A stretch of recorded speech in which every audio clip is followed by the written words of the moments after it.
रामदेव जी तंवर इनका नाम था। अब देखो इनके फादर का नाम था अजमल जी। फिर इनकी मदर का नाम था मैना दे।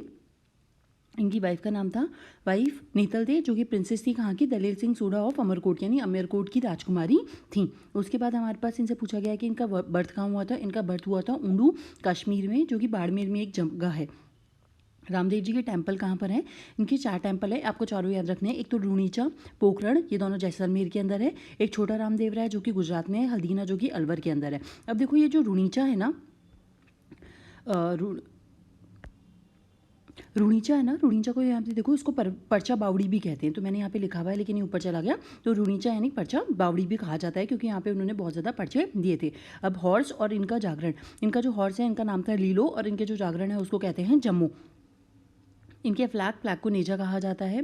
फिर उसके बाद जागरण को हमने जम्मू देख लिया। इनकी जो डिवोटी कास्ट है वो है मेघवाल कास्ट, इनके जो भक्त होते हैं उनको रखिया कहा जाता है। इनकी जो बुक है ये बहुत ज़्यादा ऐसा कहा जाता था कि ये बहुत ज़्यादा पढ़े लिखे हैं, और इन्होंने खुद ने एक बुक लिखी है जिसका नाम है 24 बाणियाँ।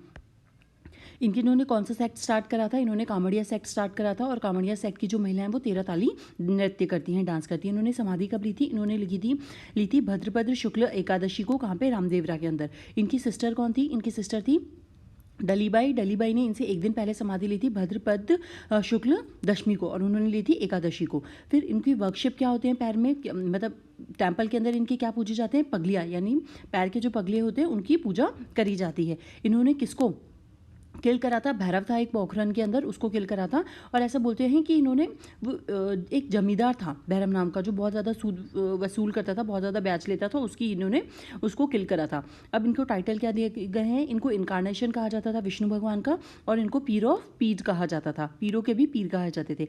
इनकी क्या क्या कैरेक्टरिस्टिक्स है, इनकी कैरेक्टरिस्टिक्स हैं कि ये पोएट हैं, लिप्रोसी प्रिवेंटिव गॉड है, यानी कि कुष्ठ रोग प्रिवेंटिव गॉड है। इन्होंने अपोज करा था अनटचेबिलिटी को, आइडियल वर्कशिप को और पिलग्रमेज को। और इन्होंने एम्फोसाइज किया था सत्संग पे कर्म की इंपॉर्टेंस होती है और गुरु की भी इंपॉर्टेंस होती है।